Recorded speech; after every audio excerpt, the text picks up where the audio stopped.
Thank you. This is Digital Marketing Depot broadcasting live. I'm Chris McDonough. Thanks for joining us for Beyond Last Touch, Understanding Campaign Effectiveness. Today we are really happy to welcome David Grant, who is the Principal Product Manager of Quantcast, and Jessie Mamey, Media Director for WebMetro. Hi, David. Hi, Jessie. How are you guys doing today? We're doing great. Great. Thank you. Thank you. Awesome. Thanks. I'm going to turn things over to you in just a second. But before I do that, I want to tell our audience a couple of things. If you need some help or have a question for our speaker, just use that Ask a Question box, and we'll do our best to help you out. If you want to tell a friend or check out our sponsor, Quantcast or Digital Marketing Depot, there are some widgets at the bottom of your screen. Just click on them, and, of course, they'll take you right where you want to go. We are recording this broadcast, and we'll make it available for viewing on demand this afternoon. I will let you know when it's ready by an email blast, or feel free to check our website at digitalmarketingdepot.com and look for that Watch Now button, and you can watch it at your convenience.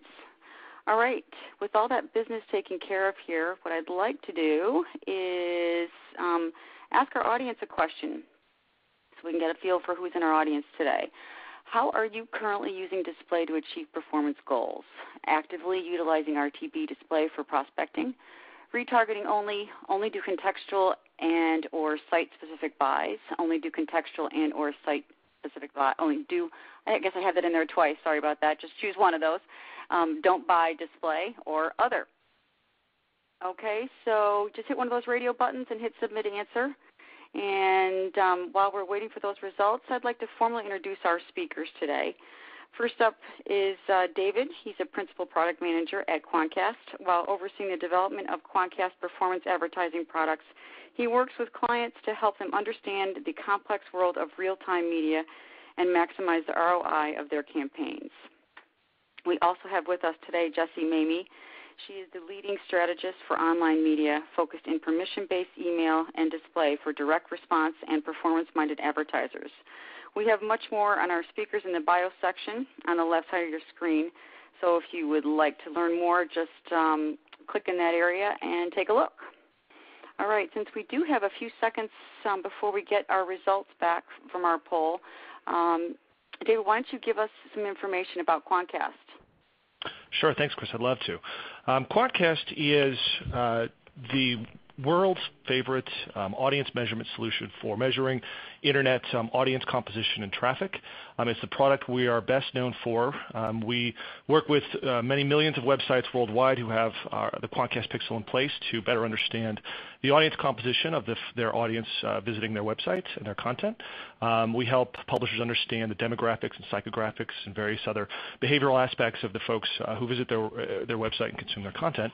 We also work with many hundreds of performance advertisers, and we offer both brand-oriented ad targeting solutions through a number of leading publisher and ad network partners, as well as a performance-based ad targeting solution delivered wholly via the real-time bidding, our own internal real-time bidding targeting platform. It's sort of that combination of both an ad targeting company and a measurement company that makes us uniquely positioned to talk a little bit about today's subject, which is to say attribution, how to measure and understand the performance of different advertising and ad targeting solutions. Okay, Chris, thanks, do we have David. results coming in? Yeah, we do actually. Let me push those out, and then I'll let you go ahead and get to the agenda. Here are the results. Looks like we got a pretty good spread. Good news is not a lot of people are out there that don't buy display. The rest is a pretty good spread. All right, David, let's push out your agenda and get you going. There you go. Fantastic, thanks. So today we're going to touch on attribution and dive pretty deeply on a couple of main areas. We're going to talk a little bit about the industry challenges and the sort of state of the industry in regards to attribution. Dive particularly deeply in a key area around how to measure and really achieve great results with prospecting. Right? A lot of the clients we work with, I'm a product manager here at Quantcast. I work with a lot of our advertising clients in order to really maximize the effectiveness of their campaigns. And the main thing we hear from clients is, how do I really drive new incremental customers into my business. That is something we sort of shorthand term as prospecting. We're going to talk a little bit about how attribution interacts with that prospecting. And then we're going to switch gears a little bit, and Jessie's going to jump on and talk a little bit about best practices in action and how to apply this in a number of real-world examples. All right, so to dive right in, give me 1 second. I got your first slide out there for you. Nope. Fantastic. So to talk a little bit about exactly what we mean when we talk about attribution. Oh, wait, we jumped forward, it looks like a little bit. So attribution is really all about measuring success of campaigns. It's a challenge as old as mass media itself, frankly, not just a digital challenge. Attribution was essentially how to differentiate one channel or one different campaign versus another and performance of each. The first attribution challenges were easily 100 years old when when folks selling radio media were pushing for the performance of their campaigns and the effectiveness of their media versus, say, print. Of course, then you have TV coming along, arguing for its effectiveness versus radio, outdoor, increasingly over the last 20 or 30 years, the advent of direct mail, and then, of course, in the last 15 years or so, the emergence of digital and all of the many different digital channels out there, search, display, email, and the many different native formats. But the reality is this sort of strikes at the heart of how to measure performance. There's an old quote from a guy many years ago named John Wanamaker, sort of a classic advertising quote. I know half the money I spend on advertising is wasted. The trouble is I don't know which half. Of course, digital for the first time makes it possible to measure every single impression. You can actually determine exactly which half, and not just which half, but literally down to the impression and to the touch point. It's now possible with digital. However, that doesn't necessarily mean it's easy. It's a very challenging topic, both in the standpoint of a big data problem, the sheer volume of data involved, but also a very complex question to sort through. And we're going to talk through some of the different approaches today that are being used and sort of what some of the different advantages and disadvantages of each are. So a few key aspects of attribution, right? It is, at its heart, it is a statistical method being used to assign credit for conversions to different media partners. Most advertisers are working with multiple media partners, maybe across different channels. Many of those advertisers, of course, see various reports on the performance of their campaign where they see something like impressions, maybe clicks, and then something like conversions per vendor or per partner or per channel. The challenge, though, is, and the core question of attribution is really striking at that last part, that conversion question. How did those conversions actually get assigned to a given vendor? The reality is many conversions may have seen impressions or touch points or been reached across many different channels. How, in fact, does a conversion get assigned to an individual vendor? That is essentially the key question or what attribution is doing. As a result of that assignment, it's also at the heart of how an advertiser perceives and measures success for his campaign. And really good attribution systems are well aligned with the idea of causation. This is an important kind of topic we're going to come back to a few times today. Causation is crucial in the advertising space.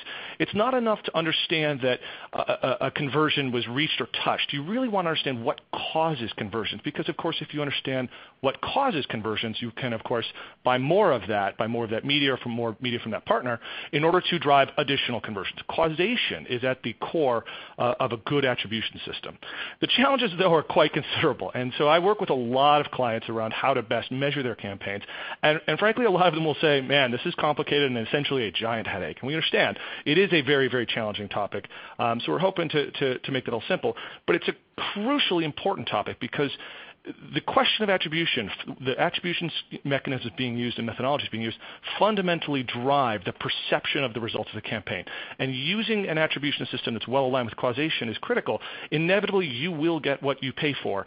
You will get what you measure. You will get what you ask for via your attribution mechanism. So it's crucial to understand what different method you're using for attribution. Now, when you talk about digital spending online, search is generally speaking, especially from a performance standpoint, search is, of course, the first thing people like to talk about. And, typically search is a fascinating space because it has some of the best, well-understood, clearly defined metrics out there. Typically on the order of half of the performance money or half the advertising money spent in a digital space is spent within the search realm. But on the flip side, only about 4% of users' time is actually spent searching for things. So there's this huge imbalance or opportunity in the other 96% of the time users spend online to achieve better results. But part of what determines the ability to achieve those results is how you actually measure those results. So we're going to talk a little bit about how that other 96%, which here we're going to sort of abbreviate as display, works versus search. And the reality is search and display are fundamentally different media forms. Within the search space, you have a user going to a search engine, inputting information, and then ultimately fully intending to click information that comes back. Whether it's organic links or paid links, the user is literally there to click the things that come back and then navigate away to something else. In that sense, clicks are a native or very appropriate naturally occurring metric to use in that space. That simply isn't remotely the case at all within the display space. Within display, you actually have users doing a huge variety of different things, consuming content, reading information, news, checking email, doing lots of different things across the web, all the things that you and I do regularly in our lives.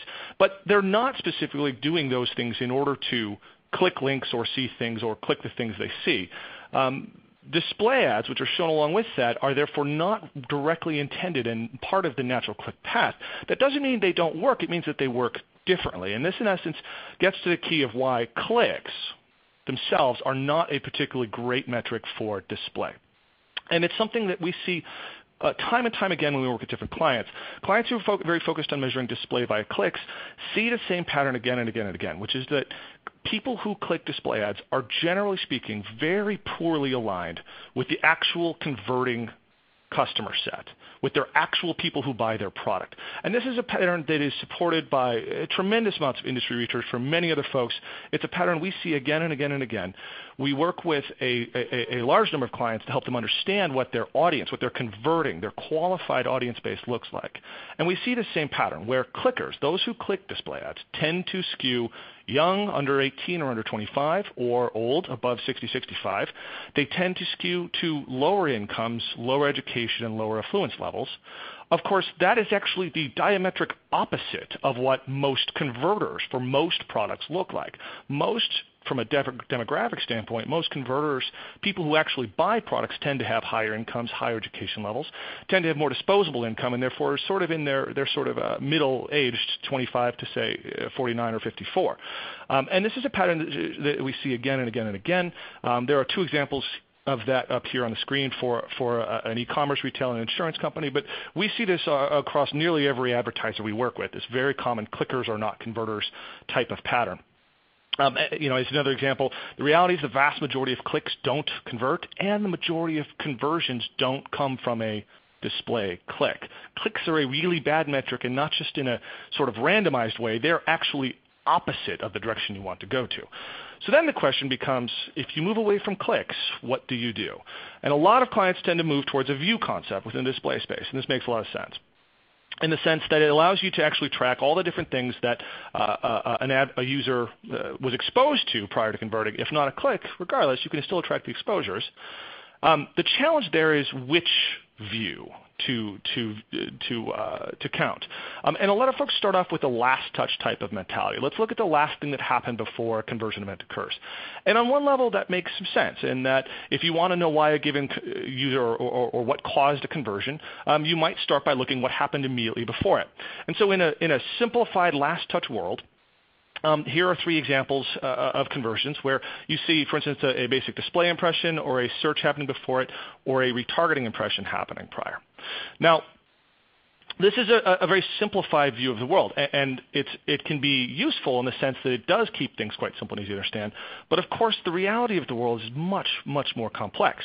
So taking a look at those same conversion paths, but actually adding in all of the events prior, you can start to really see what actually transpires in real conversion paths. As an example, the first path really actually was exposed to 4 different ad impressions prior to converting, and all 4 of them potentially had some level of influence. So how to properly determine which ones had how much influence is at the core attribution. It's a question of attribution. Of course, the second path is a little more complicated, and this is a case where you actually have, starting at the very beginning, you actually have a user starting out with a more generic non-branded search, so a generalized search, followed by a display impression, and then ultimately a visit to that advertiser's site. After that, they may be retargeted once they leave the site. and then ultimately have reached the point of final purchase, and they conduct a branded search, searching for the product or advertiser by name, going to their site and actually converting. Much more complicated attribution path. And the third example is another very similar example, looking only at display, where you actually can see a series of impressions happening prior to a site visit, which we typically think of as prospecting. Impressions that happen before the user ever visits a given client's site, followed by retargeting, an impression delivered after they visit and because they visit the site, ultimately leading to a conversion as well. So we're going to, for those who may not be particularly familiar with the various different techniques being used in the attribution space or in the industry today, we're going to talk through a few of the more common attribution approaches being employed. The most common that folks typically start with is when they move away from the click, they say, okay, well, what are my view-based options? And a lot of folks will start with the last view, right? Take them in sequence and just record the last view out there. But the reality is there are other options available, and we're sort of going to talk through the 3 or 4 different options actually supported by one of the largest ad servers out there, by DoubleClick for Advertisers, DFA, in here. They offer 4 different options, the last view being one of them. The second one being first view. So instead of actually looking at the very last touch prior to conversion, you can actually attribute conversions to whoever showed the very first impression in the funnel or in the pathway. Another option very commonly used is essentially a linear or multi-touch, and this is where equal amounts of fractional conversion credit are given to each of the touch points in the path. In this case, there were 4 different ad impressions shown. In a linear sense, all 4 would receive a quarter of a conversion worth of credit. Now, that's important because those impressions may have been shown by different vendors or different channels or even different creatives or placements. Credit would be given to each according to on a roughly equal basis, according to essentially equal levels of influence. There can be more complex forms of multi-touch there where some channels or placements may be given higher weight than others. Sometimes that's done in an algorithmic fashion, or other times it can be done in essentially I think we skipped over one there. That can also be done in a algorithmic or a more complex fashion according to whatever the advertiser's business rules that they choose to set. A number of different techniques out there allow you to sort of input your own business rules and say, I'd like to give more credit to the first and the last, but a little bit of credit in between. That's actually a fairly commonly used approach too. Some people call that an opener or an introducer, and then some influence in the middle followed by a closer or a last or converting touch. So at this point, having sort of talked through a little bit of the different options out there, we'd love to get a little feedback from the audience and see what different attribution approaches folks are using currently. The various options up here. Go ahead, Chris. Yeah, you want me to jump in? I'll jump in here. Please. Which attribution approach do you use? First or last click only? Last touch, first touch, linear or multi-touch? Algorithmic or custom or unknown. So just hit one of those radio buttons, sort of the same program there, and hit submit answer. We do have a couple of seconds. So I'm going to give the audience just a couple seconds. So let me let the audience know another really great resource for digital marketing. Our sister company, SMX, is getting ready for our next informative conference in San Jose in March 11th and 12th. You can check out all the details by clicking on that little SMX widget. I made that conveniently available for all of you at the bottom of your screen, so check that out when you get a chance. Okay, I think I have the results in here for you, David. There they are. Fantastic. Great, fantastic. So we can actually see a nice distribution across various different methods. You see obviously folks using first or last click, so click only. Obviously a group of folks using the largest single group of folks using last touch, pretty common, but a number of different folks starting to experiment with first touch or linear, multi-touch, or even the algorithmic and more custom solutions. Fantastic distribution. I think that's actually quite representative, at least the client base I interact with, on in that lots of folks are experimenting and trying different solutions. It's actually sort of a fascinating time in the industry because there's a lot of exploration around this and people learning and trying different approaches out and seeing what really works best. As I sort of alluded to earlier, in our view at Quantcast, the core question of this is really one of causation. What attribution mechanism best aligns the results and the perceived results with what is causing, what is really driving and creating new conversions? And that's essentially where a lot of this experimentation is focused. We're going to jump forward we talked a little bit about the algorithmic or custom, so I'm going to jump on past that. Okay. We're going to compare the results we saw there against a survey. This actual survey was done about a year ago and actually has a pretty different perspective on the sort of state of attribution within the industry. And I think it's actually a fantastic sort of juxtaposition. A year or two ago, attribution was a concept that I'm guessing a lot of advertisers had barely even thought about. They were just slowly starting to think about. And this survey, which is about a year old, reflects that. When asked how many, what different methods they were using, the largest single group actually said none, which is fascinating because the reality is they are using something, but they really aren't aware of what it in fact was. In many cases, that was the default click-based only or sometimes last view at best solution. Obviously, as we just saw, the industry has advanced quite a bit in the last year. Almost everyone has moved is at least aware of what attribution scheme they're using. Many are moving from clicks to various view-based solutions, but of course lots of experimentation.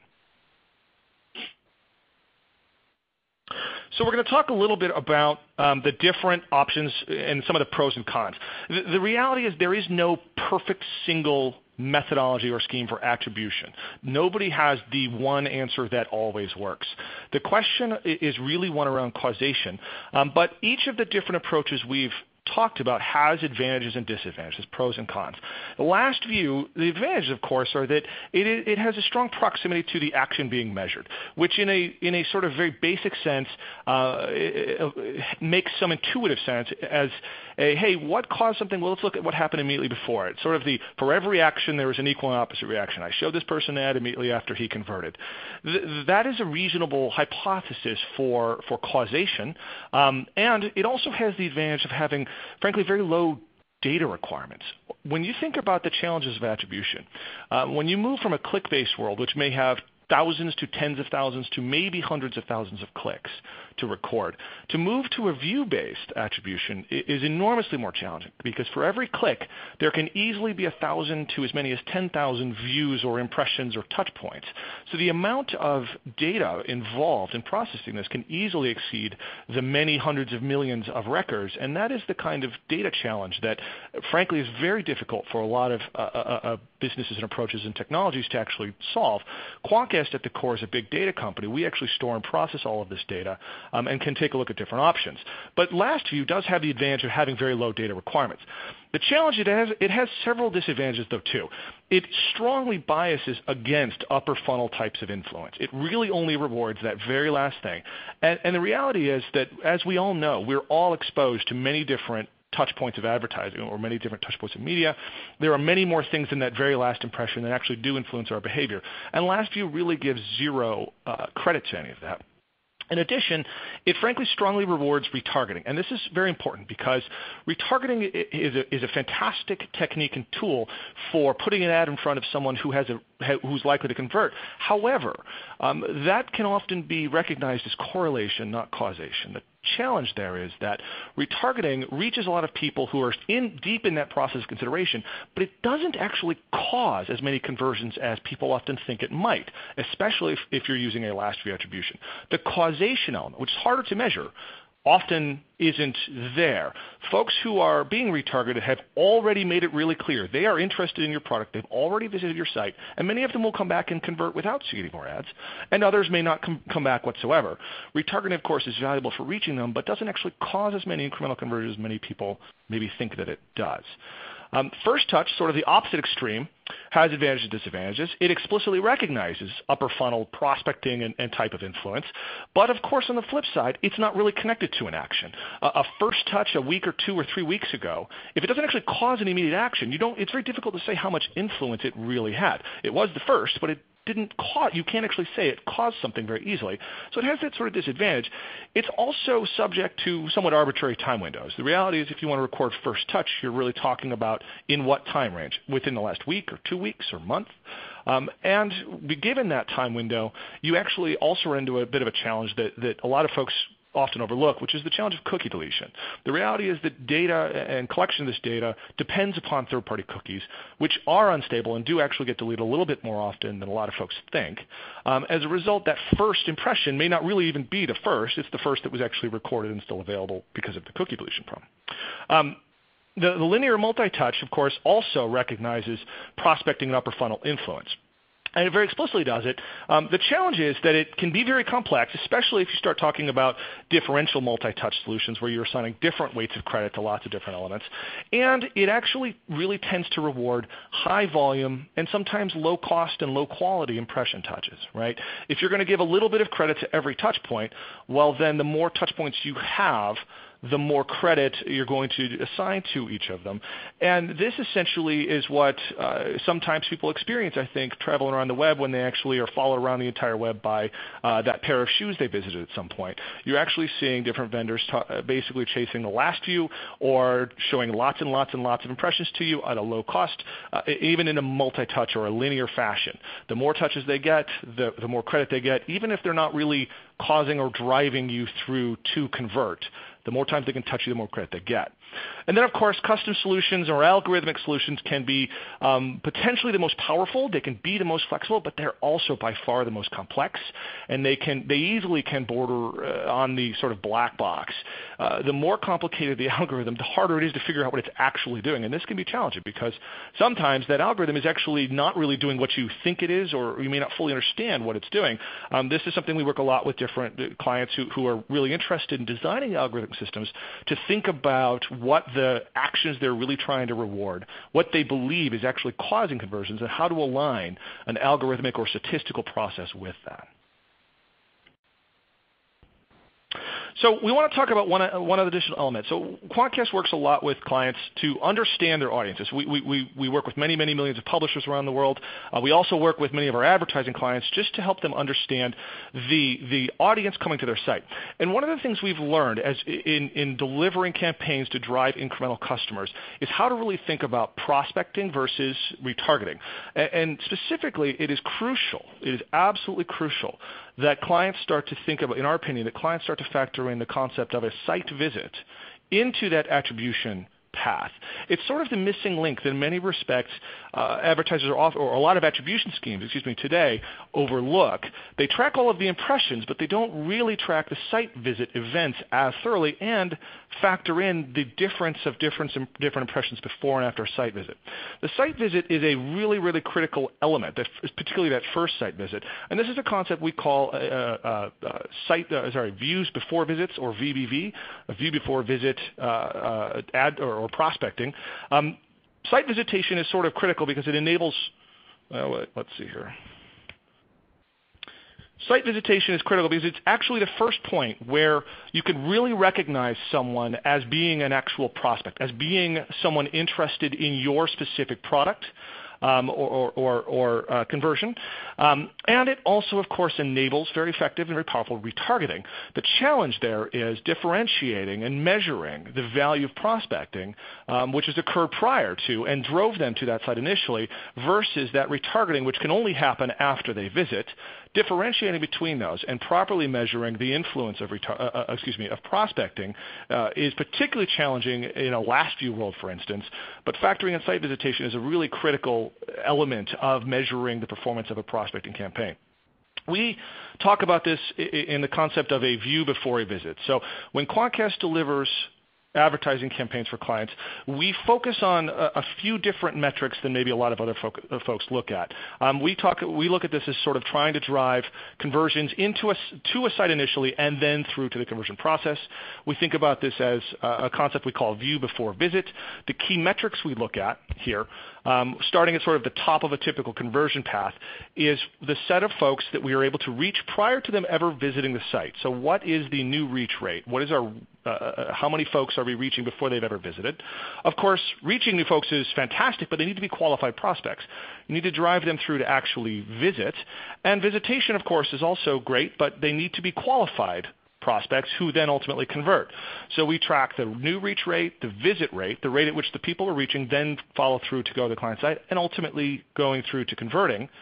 And along with that, helping to understand to what degree those prospects are converting the first time they visit the site or leaving the site, but ultimately potentially coming back and converting, and therefore being within a retargeting window, or what the group of people who do require retargeting is to drive to conversion. It's a critical metric we look at there that we call first visit conversion rate versus a retargeting window. And then lastly, to what degree are we driving incremental conversions? And the incrementality can be quite different between there, which is to say the incrementality of reaching people before they've ever reached the site is a much higher, much larger group than the incrementality of the folks who are being reached with retargeting. So we're going to talk a little bit here, just to wrap things up, about some of the emerging challenges within the space. Obviously, tons of experimentation is going on with different methodologies. A few of the issues that folks are wrestling with, though, as we look forward, are viewability. Viewability is a fascinating technology and something that we're very supportive of here at Quantcast and are investigating very thoroughly. It's also a very young technology and a very complex technology. Different vendors and different approaches and different methodologies can produce wildly divergent and different views.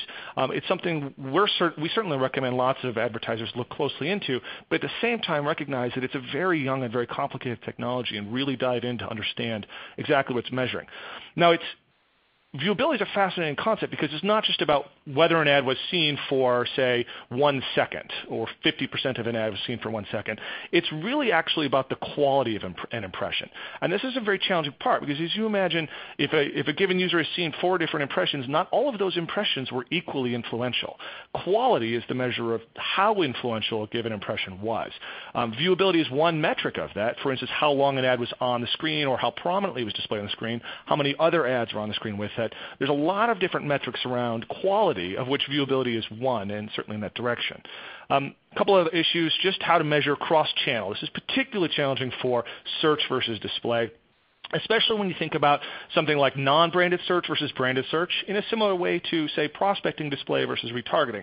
And it's hard to question causation or incrementality. As an example, when you look at something like branded search, where a user is actually searching for a product or an advertiser by name, that's a pretty clear signal that they've more or less made up their mind. They know where they want to go. But at the same time, so it's crucial to the navigation path, but that branded search is not what caused the user to want to buy the product. Obviously, things prior in the funnel are what caused that eventual navigational pathway to be taken. So understanding that is its core very much a question of attribution. And then, of course, cross-platform. As user behavior shifts increasingly to mobile devices and other types of devices, this essentially becomes a very, very challenging aspect here, too. How to integrate consumption and touch points across different devices and different data spaces, and tremendous complexity that can be introduced there. So at this point, I'm going to hand things over to my colleague here, Jessie, who's going to take you through some more practical examples. Thanks, David. I also want to mention to the audience that we are going to have a live Q&A at the end of this broadcast. So take advantage of that Q&A box on the left side of your screen and submit away while Jessie's on talking away. Okay? Go ahead, Jessie. Sorry to interrupt. Well, actually, 1 second. I'm going to just touch on a couple of key takeaways here before we jump away. Just to hit a few key points again. Attribution is understanding the attribution methodology being used in a campaign is crucial. Inevitably, it drives the perception, the results that you see from your campaign. So if you don't thoroughly understand your attribution scheme, it is worth your time to invest and understand that. It is incredibly important to go beyond that last click and that last view to understand what's really causing and driving incremental conversions. We tend to look at a lot of what we call view before visits, factoring in site visitation very explicitly into campaigns. We think that's a really powerful way. But now I will really hand you over to Jessie and dive a little deeper here. Okay, thank you so much, David. I think that this is a very exciting thing for WebMetro to be a part of. We have I think you'll hear a lot of similarities between what David was just mentioning and what WebMetro is currently doing. So to give you a little bit of background about WebMetro, we are an online direct marketing agency. We are absolutely chartered to drive high-performance campaigns for our clients to really help push their bottom line in some form or another of return on investment. So for many of our clients, that means targeting a specific KPI, a cost per sign-up or cost per sale. Others, it may mean an actual profit margin. And then for even others of our clients, we have folks who are more focused in branding but want to do branding in a more response-focused environment. With the decisions that we're making every day on our marketing campaigns, we really look to the data to point to optimizations that can help benefit our clients. And so with that being such a key part of what our daily work is, we need to have as much transparency into the user pathway and into the various touch points that each one of the consumers that we're reaching experiences every day, and we look for the stories in that data to uncover the different trends and interactions that lead up to those desired conversions. WebMetro also has a very strong commitment to technology. We have a proprietary tracking system, DSMM Advantage, which we use for campaign management, optimization, reporting, and analytics to help drive those decisions. And over time, I forgot to mention that we have a very strong roots in search. So over time, as the space has evolved and as display and email and social have all become such a vital part of our marketing mix, it's been really key for us to start integrating those various touch points into our system so that we can tell that story and we can make those decisions. So moving on, looking at how we can uncover those real ROI opportunities, the real benefits for us, like we've mentioned, are to justify how we're spending our dollars and to understand what our consumers are going through as they move through that 96% of non-search time, as David mentioned earlier, and then to take action from that and make decisions with how we push dollars in one direction or another.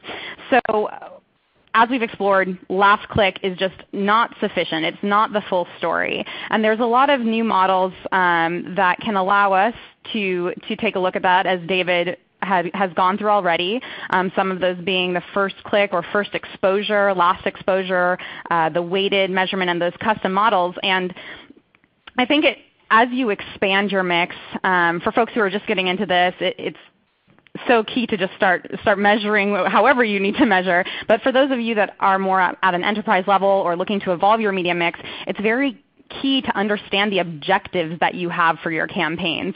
And we found that especially key as we expanded to the prospecting efforts and starting to delineate between retargeting and prospecting and understanding how different those objectives really are and how different the KPIs that we use to measure those efforts really are.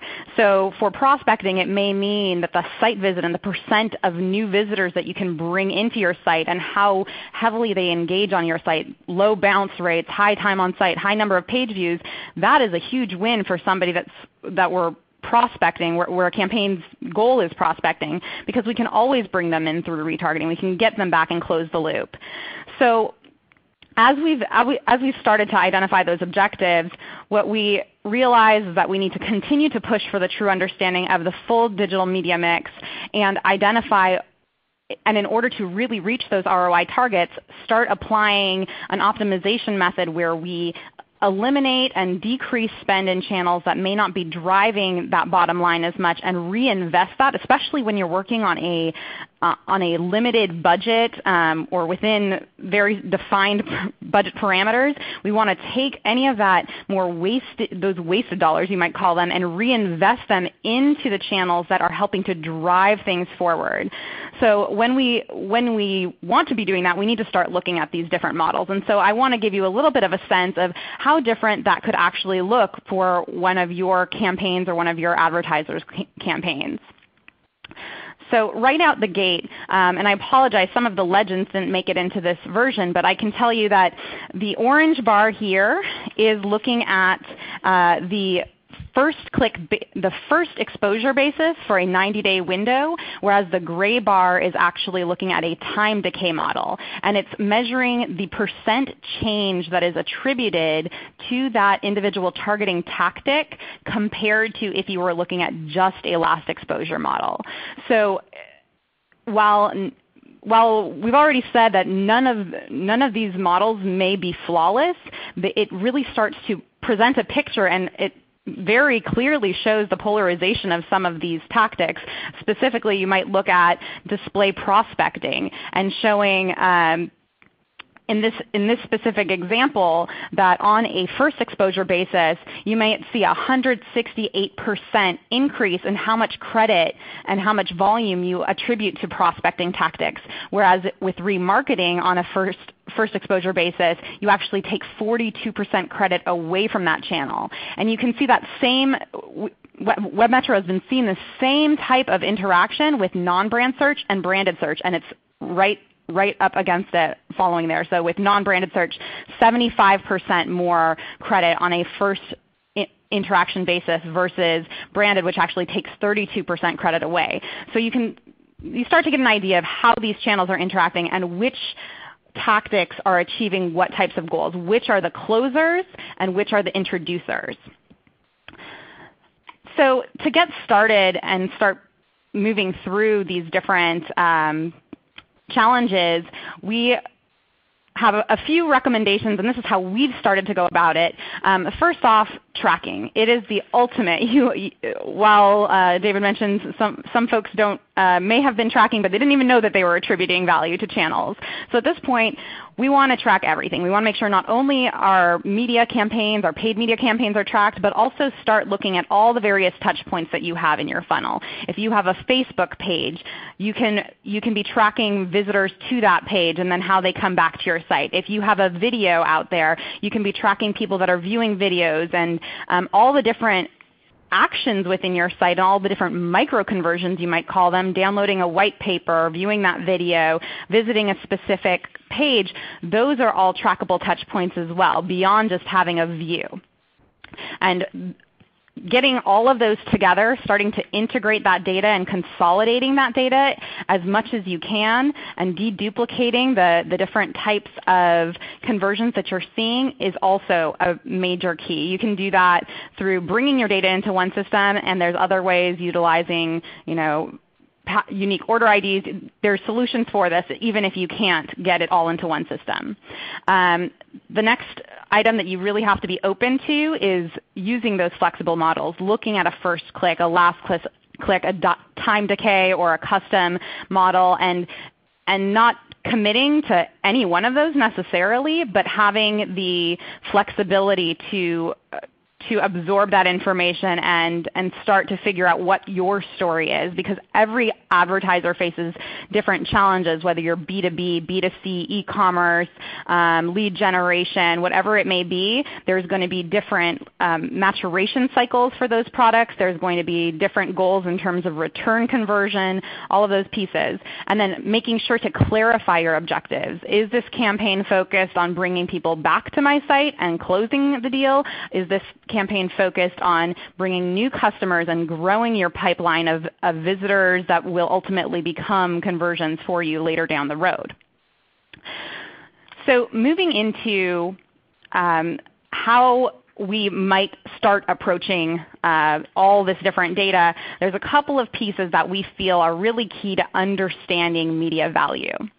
So the first piece of this is to get the full picture and not restrict yourself because of this preconceived standard of last click model or a 14-day look back window where you only count things within the last 14 days. Go ahead and open yourself up to the data that's available to you, and so that you can start identifying new opportunities for measurement. The second is to view data differently, which we've talked a lot about already in terms of the different models that you can look at. Third, start looking at how your channels are interacting. One of the most common being, and very relevant to today, display driving search. How do the different types of display media that you're running, whether it's the targeting that you're running, the various ad sizes, the actual creative concept that you're running, or in other channels, email, social, how those are interacting with each other, all the way down to a keyword level, whether retargeting is driving a branded keyword or something more like a lookalike target is helping to drive a industry-related term. So the final being channel interactions. How do all of these come together, whether it's first click, last click? What is the full journey, and what is the tendency? If somebody's coming through search, were they exposed to display ahead of time? Is there some type of significant difference in these combinations of media touch points that ultimately leads to a stronger rate of conversion, or a faster conversion time period, or a higher average order value? All of those things can be assessed when we're looking at this data. So I want to give you an example. This is from one of our display clients who works both in display, search, social, across the board. And in this particular instance, this cosmetics advertiser was just starting to get into display advertising, and wanted to be as conservative as possible because they actually, they already had a preconceived notion of how difficult attribution was, and they were very wary of how display would result in new acquisitions for them. And so they started out with just a one-day post-click and post-view window, meaning that they are only counting conversions within the last 24 hours from the time that conversion happened. And so credit would be given in this case to that most recent impression or most recent click, and whichever targeting channel or partner were actually driving that. As we proceed with the campaign, we were already starting to meet the client objectives. We were driving positive ROI, but we knew that that one-day window was incredibly conservative, and we wanted to start opening up the view, that look-back window, to see what else was happening.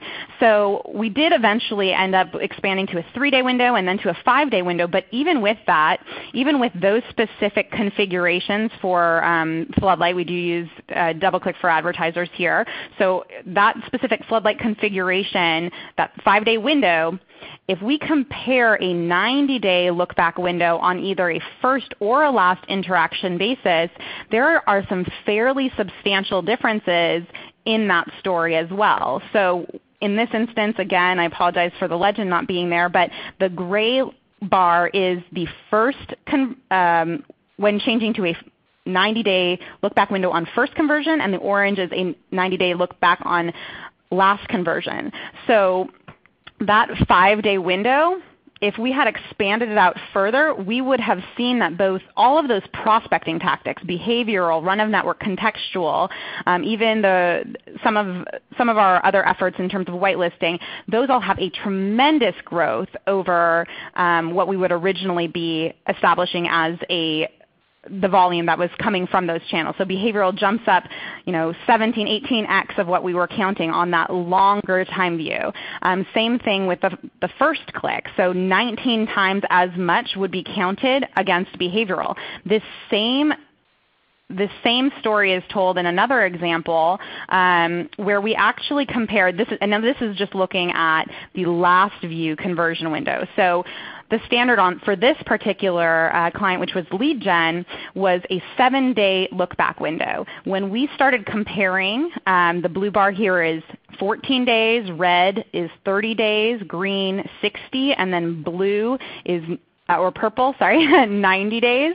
You can see that both retargeting and whitelisting have barely any change. Those are very low funnel tactics. They are bringing things in within a defined window. But some of these upper funnel tactics, like the contextual, run-of-network, and behavioral, really do tend to serve more as these tactics that help to feed that funnel. And while you may not decide, okay, we're going to give all of this 90-day credit, there have been this is the type of information that we need to be able to start defining the differences between our tactics. And I'll give you one more anecdotal example where with one of our credit repair clients, we saw a tremendous difference when breaking out retargeting versus prospecting in terms of the volume of conversions that we were counting. Within 3 days for this client, retargeting reached 80 to 90% of the total conversions that we would have counted on the full window. Within 9 days, prospecting closed that same amount within that window. So there's already, just in that very short time frame, a 3x difference between prospecting and retargeting, and how rapidly they can bring a user all the way through to conversion. So don't limit yourself in terms of the data you're looking at.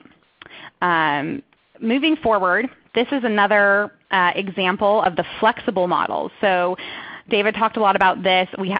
In this example, originally we would be looking at this on a last click basis, but we also want to kind of take a look at the time decay as well as the first click performance if we were counting conversions at that level. What we see is that for that first source, the cost per lead in this instance actually jumps up 15% on a time decay model and 26% on a first click model, pointing to the fact that this media tends to convert users towards the end of their cycle. They kind of function as a closer or a conclusion point. Whereas sources 2, 3, and 4 on a first click model, their CPL goes down 18%, which points to the fact that those touch points are occurring higher up in the funnel or earlier in the conversion process.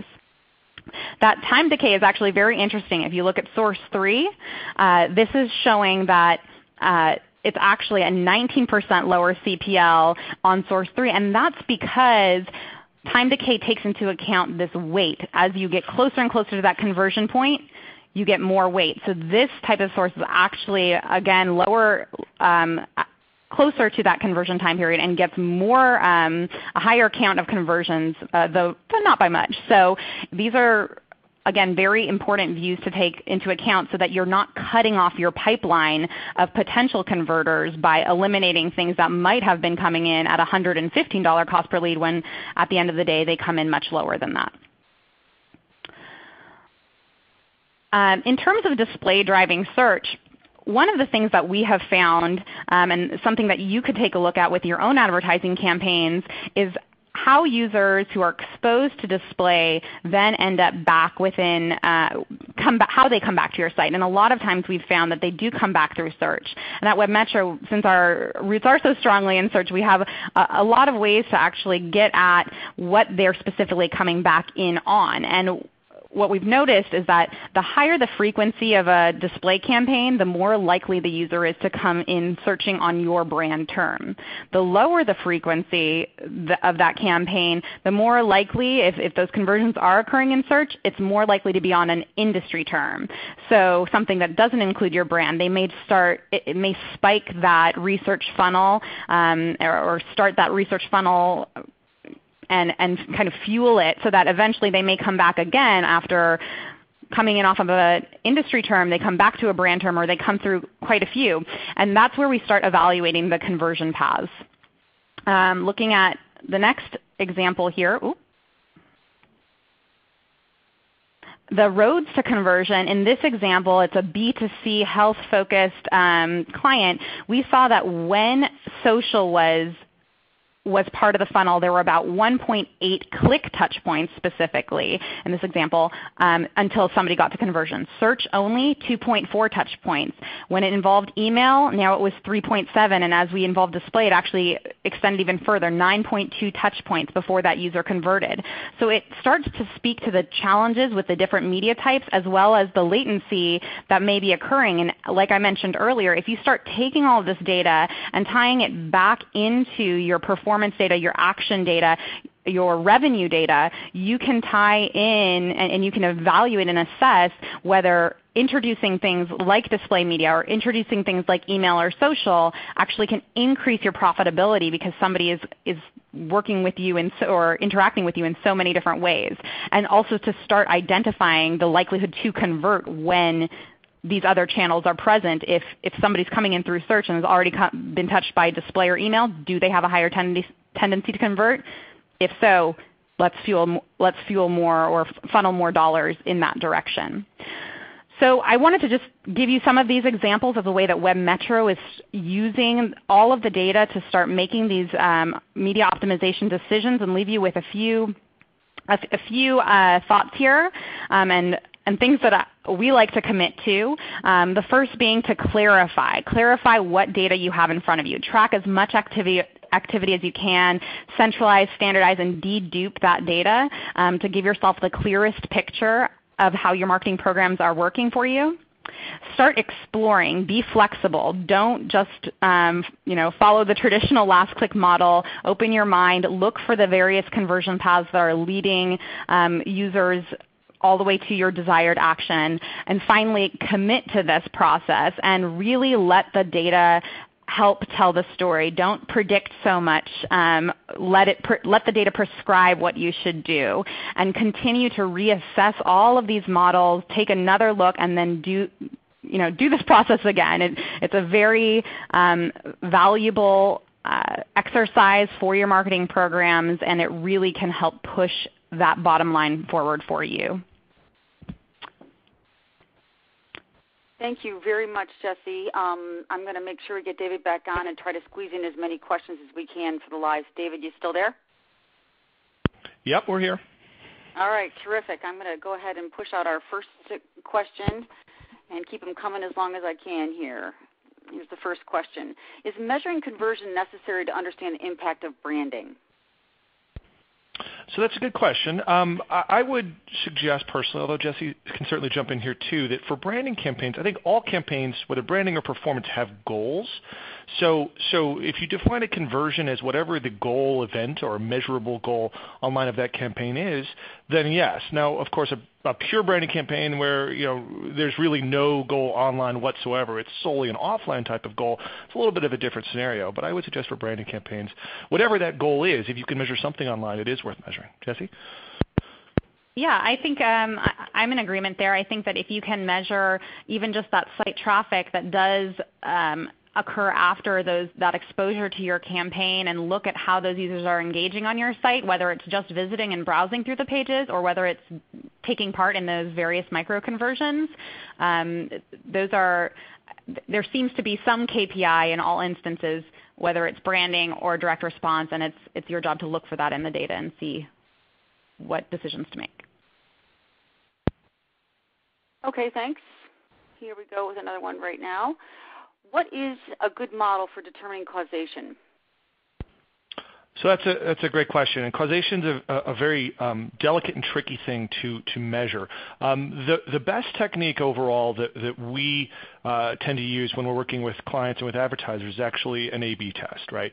It's to set up a structured, controlled experiment to tease out what is really causing something. So if typically this would be done with a PSA or something along those lines, where you select a subset of users or cookies or some other type of sampled set where you don't show them an ad or show them only a public service announcement ad that has nothing to do with the campaign, and then show the actual ads to the rest of the experiment group. The reality, though, is even A/B tests, while they're a very good tool for measuring causation, they're not a sort of perfect solution. That they tend to be expensive and complex. They can be very difficult to administer from the standpoint of making sure your test and your control are not in any way biased. You can only run so many at any one point in time, and they answer that question for the specific case you're looking at, but they don't answer sort of all questions all the time. They really only answer that one question. What I mean by that is the way you structure that test. Do you test a single vendor? Do you test all of the media partners in a given channel? For instance, do you test just your retargeting, or do you test your prospecting? How do you actually handle that across other channels? As an example, right, as Jessie was just showing, as you factor in more and more and more channels and data points, the number of touch points that a given user sees can grow from only one or two up to as many as 9 or 10 or many more, and that's, again, on average. It's actually fairly difficult to control and say, I want this group of users not to see any impressions from any channel. The reality is most of the time you're at best you can measure sort of one vendor or one channel at a time. It's a very good way to understand and get a sense of causation, but they can be very, very complicated as well. And another way to set up that type of test may also be to look at market tests. And as David just said, there's still a lot of factors that you may need to attempt to normalize for. Different geographic regions have different tendencies, but you could potentially run a test where whatever media you're trying to measure that causation for only is happening within a specific DMA compared to another DMA where you are running purely paid search or nothing at all, or TV, whatever it may be. Okay, thank you very much, everybody. And audience, you have some great questions that we didn't get to today, but Quantcast has agreed to take them offline and answer them directly to you. So I will make sure I get that all your questions over to them, and they'll get you the answers you're looking for. This was a whole lot of information to absorb in one pass, and I wanted to let everybody know that, again, it will be available on demand 24/7 on our website, digitalmarketingdepot.com. Just check back, and hopefully about an hour or so I'll have this up and ready to go. I will let you know by an email blast as well. Okay, thanks again, Jessie and David. Thank you, Quantcast, for sponsoring today's webcast. That is all for our broadcast today. We look forward to seeing you here next time right here at Digital Marketing Depot.